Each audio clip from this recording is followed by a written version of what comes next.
ഈശോ മിശിഹായിൽ ഏറെ സ്നേഹം നിറഞ്ഞവരെ, നമ്മളിന്ന് നമ്മുടെ സുവിശേഷ യാത്ര ആരംഭിക്കുകയാണ്. എല്ലാ ദിവസവും സുവിശേഷം എന്നുള്ള ഒരു ചെറിയ യൂട്യൂബ് ചാനൽ നമ്മളിവിടെ തുടങ്ങുകയാണ്. എല്ലാവരും ലൈക്ക് ചെയ്യുകയും സബ്സ്ക്രൈബ് ചെയ്യുകയും ഷെയർ ചെയ്യുകയും ഒക്കെ ചെയ്യുക.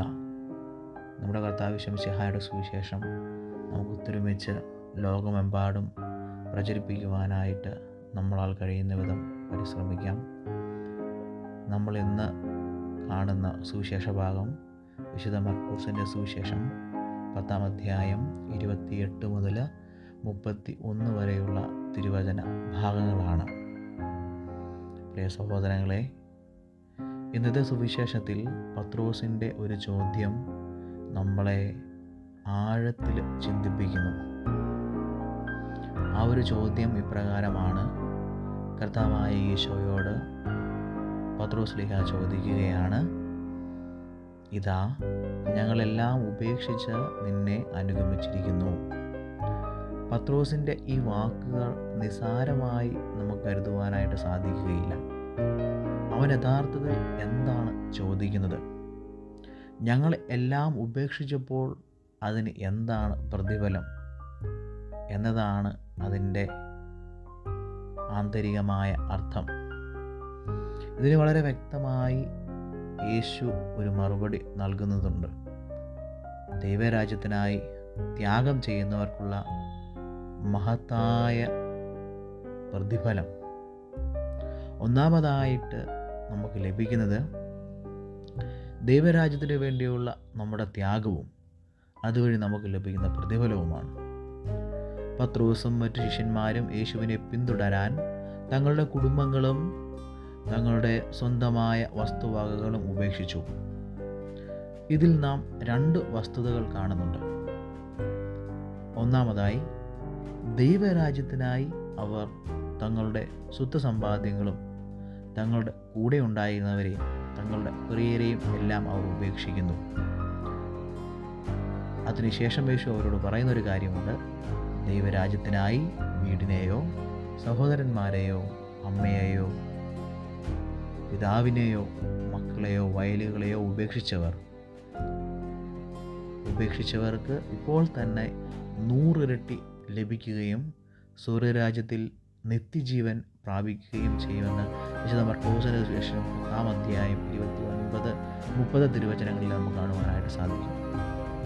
അതുപോലെ തന്നെ വിശുദ്ധ മത്തായിയുടെ സുവിശേഷം 6-ാം അധ്യായം 33-ാം വാക്യത്തിൽ യേശു പ്രകാരം പറയുന്നുണ്ട്, ദൈവരാജ്യവും അവൻ്റെ നീതിയും ആദ്യം അന്വേഷിക്കുകയും പിന്നെ ഇതെല്ലാം നിങ്ങൾക്ക് കൂട്ടിച്ചേർക്കപ്പെടും.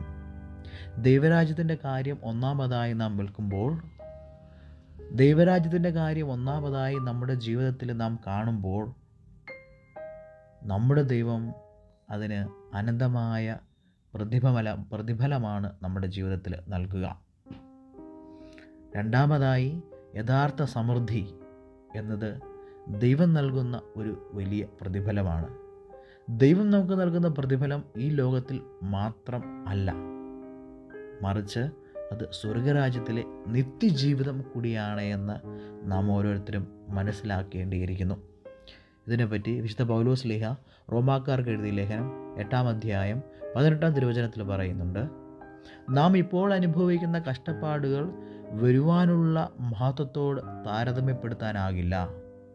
യേശുവിനായി എല്ലാം ഉപേക്ഷിക്കുന്നവർക്ക് ഈ ലോകത്തും സ്വർലോകത്തിലും പ്രതിഫലം ലഭിക്കും എന്ന് പൗലോസ് ശ്ലീഹ വളരെ വ്യക്തമായി നമുക്ക് പറഞ്ഞു തരുന്നു.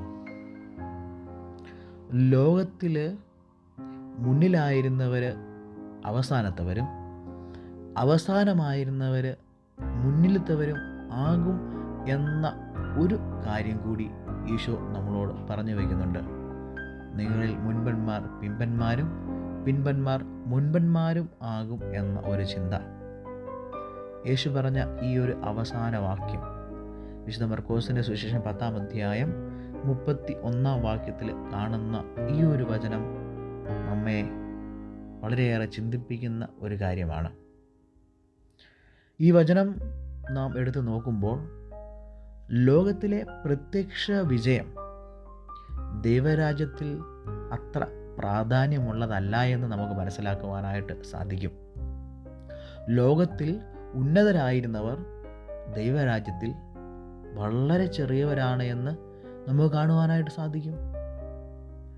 ഫരിസേയർ, സദുക്കായർ, ധനികരൊക്കെ ലോകത്തിൽ മുൻപന്തിയിലായിരുന്നു.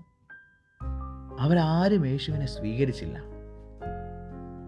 അതുകൊണ്ട് അവരൊക്കെ സ്വർഗരാജ്യത്തിൽ അവസാനത്തവരായി തീരും എന്നൊരു ചിന്ത യേശു നമ്മ ഓരോരുത്തരോടും പറഞ്ഞു വയ്ക്കുന്നുണ്ട്. പക്ഷേ ഈ ഭൂമിയിൽ താഴ്ന്നവരായിരുന്നവർക്ക് സ്വർഗരാജ്യത്തിൽ ഉന്നതരായി കാണപ്പെടും, അല്ലെങ്കിൽ വലിയവരായി കാണപ്പെടും എന്നൊരു ചിന്ത നമുക്ക് ഇന്നത്തെ സുവിശേഷത്തിലൂടെ ലഭിക്കുന്നുണ്ട്. അതിന് വളരെ വ്യക്തമായിട്ട് വിശുദ്ധ ലൂക്കായുടെ സുവിശേഷം 16 അധ്യായം 19 മുതൽ 31 വരെയുള്ള തിരുവചനങ്ങളിൽ നമുക്ക് കാണുവാനായിട്ട് സാധിക്കും. ലാസറിൻ്റെ ഉപമ. ഭൂമിയിൽ ഒന്നുമില്ലാത്തവനായിരുന്നു.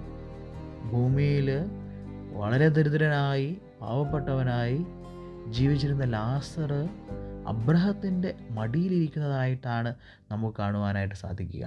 അതുകൊണ്ട് ഭൂമിയിൽ ചെറിയവരായിരുന്നവർ സ്വർഗരാജ്യത്തിൽ വലിയവരായി തീരും എന്നുള്ള വലിയൊരു സന്ദേശം കൂടി ഇന്നത്തെ സുവിശേഷം നമുക്ക് നൽകുന്നുണ്ട്. മൂന്നാമത്തെ ഒരു ചെറിയ പഠനം കൂടി ഇതാണ് നമുക്ക് കാണുവാനായിട്ട് സാധിക്കുക. ദൈവരാജ്യത്തിലെ മുൻഗണന ആർക്കൊക്കെയാണ് കൊടുക്കപ്പെടുക? നമ്മളെല്ലാം ദൈവത്തിനായിട്ട് സമർപ്പിക്കുക. ലോകത്തിൽ നമ്മൾ താഴ്ന്നവരാകാനായിട്ട് പരിശ്രമിക്കുക. അതുപോലെ തന്നെ ദൈവം നൽകുന്ന പ്രതിഫലം അത് ജീവിതത്തിൽ സ്വീകരിക്കാനായിട്ട്, അത് സുഖമാകാം ദുഃഖമാകാം എന്തു തന്നെയായാലും സന്തോഷത്തോടെ സ്വീകരിക്കുവാനായിട്ട് പരിശ്രമിക്കുക. അവസാനമായി നമ്മെ ദൈവരാജ്യത്തിനായി സമർപ്പിക്കുവാൻ പരിശുദ്ധാത്മാവിനോട് നമുക്ക് പ്രാർത്ഥിക്കാം. നാം എന്ത് നഷ്ടപ്പെടുത്തുകയാണെങ്കിലും ദൈവം അതിനെ 100 ഇരട്ടിയായി നമുക്ക് നൽകുന്നതാണ്. അബ്രഹത്തോട് ദൈവം ഉൽപ്പത്തി പുസ്തകം 15 അധ്യായം 1 വാക്യത്തിൽ പറഞ്ഞതുപോലെ ദൈവം തന്നെയാണ് നമ്മുടെ ഏറ്റവും വലിയ പ്രതിഫലം. ആമേൻ.